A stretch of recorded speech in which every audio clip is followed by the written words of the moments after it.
بسم اللہ الرحمن الرحیم۔ کوئی ہے جو فرانس کے صدر کو بتائے کہ رد عمل میں جینے والا خود کو خیر سے محروم کر لیتا ہے۔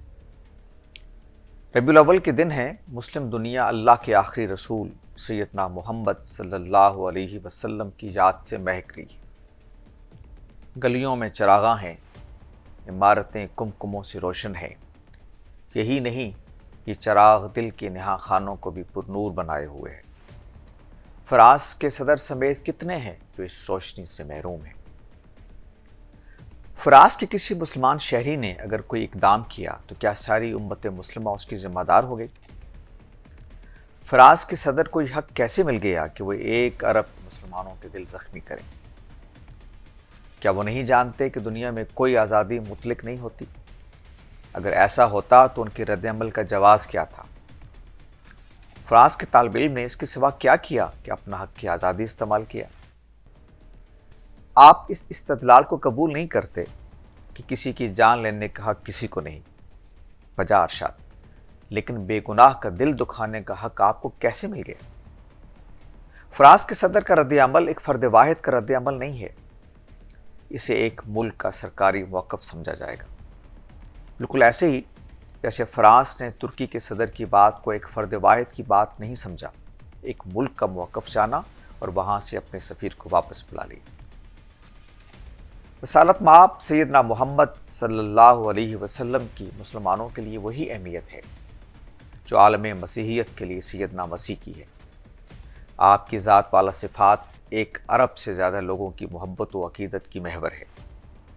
لبرلزم کے پیمانے پر بھی اس کا حق کسی کو نہیں کہ وہ کسی ایسی شخصیت کی توہین کرے جسے ایک گروہ کے ہاں تقدس حاصل ہے۔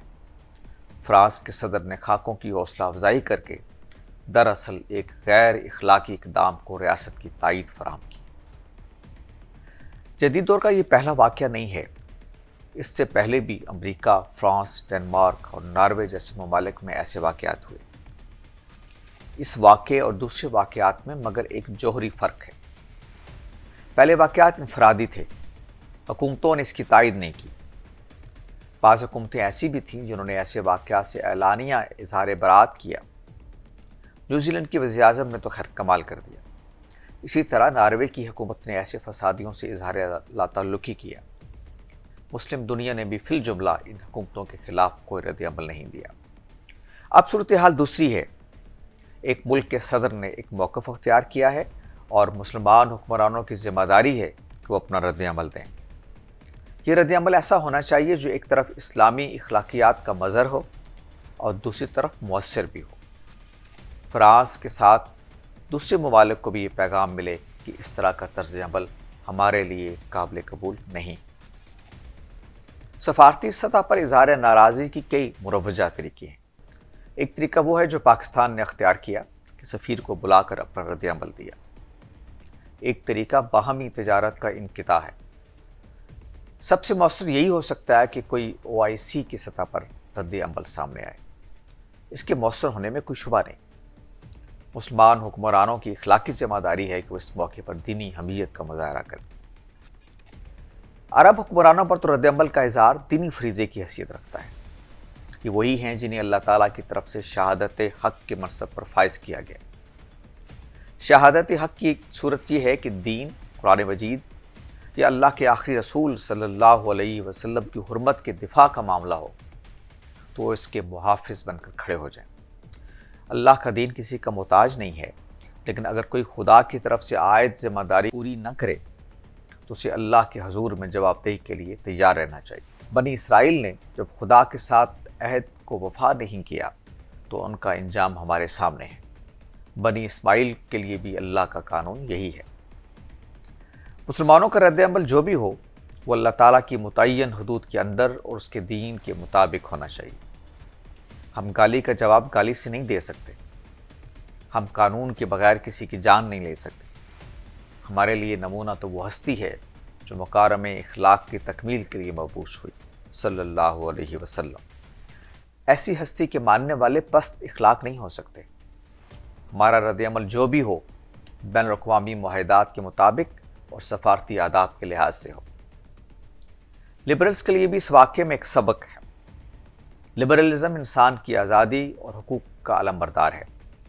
مجھے اکثر یہ احساس ہوتا ہے کہ جب مذہب کا معاملہ ہو تو لبرلز کے ہاں توازن فکر باقی نہیں رہتا۔ انہیں اس شخص کی حرمت اور جان کی پرواہ ہوتی ہے جو دریدہ دہن اور دشنام تراز ہو، لیکن جب معاملہ ایک ایسی ہستی کی حرمت کا ہو جس کے ساتھ کروڑوں لوگوں کے جذبات وابستہ ہوں تو ان کے بارے میں ان کی اس حساسیت کا اظہار نہیں ہوتا۔ فرانس کے صدر اپنے آپ کو لبرل کہتے ہیں، مگر چند واقعات کے رد عمل میں جس طرح بدتمیزی کی حمایت میں کھڑے ہو گئے ہیں، یہ رویہ خود لبرل اقدار سے ہم آہنگ نہیں ہے۔ سب سے بڑا سبق تو خود مسلمانوں کے لیے ہے۔ ہم نے دنیا کو اس ہستی سے متعارف کرانے کے لیے کس حد تک اپنی ذمہ داری ادا کی ہے جسے اللہ تعالیٰ نے عالمین کے لیے رحمت بنایا ہے اور ہم جن پر ایمان لانے کے دعوے دار ہیں۔ ہم نے کتنی کوشش کی ہے کہ فرانس کے صدر جیسے لوگوں کو معلوم ہو کہ جس شخصیت کے خاکے بنائے جا رہے ہیں وہ پوری انسانیت کے محسن ہے۔ ہماری سیرتوں میں اس ہستی کی سیرت کا کتنا عکس ہے جو اخلاق کا عظیم الشان نمونہ تھے۔ اس وقت میرے سامنے 2017 کی سیرت پر اول صدارتی ایوارڈ یافتہ کتاب سیرت سید الابرار صلی اللہ علیہ وسلم رکھی ہے۔ اس کے مصنف منیر احمد خلیلی ایک محقق اور عالم تو ہیں ہی، مگر میرے لیے بڑے بھائیوں جیسے ہیں۔ سیرت پر ان کی دوسری کتاب تکمیل مکارم اخلاق بھی اس سال ایوارڈ کی مستحق قرار پائی۔ انہوں نے اپنی پہلی کتاب کا اختتام دفاع حرمت رسول کے باب پر کیا ہے۔ دیکھیے خلیلی صاحب کیسے اصل مسئلے کی نشاندہی کرتے ہیں۔ وہ لکھتے ہیں، غیر مسلم دنیا میں گستاخانہ لہروں کا ایک بڑا سبب یہ ہے کہ ہم دنیا کو یہ بتانے میں ناکام رہے ہیں کہ قرآن مسلمانوں کی کتاب نہیں بلکہ یہ ساری انسانیت کے لیے سامان ہدایت ہے۔ محمد صلی اللہ علیہ وسلم صرف ہمارے نبی نہیں بلکہ پوری کائنات کے لیے رحمت بن کر آئے تھے۔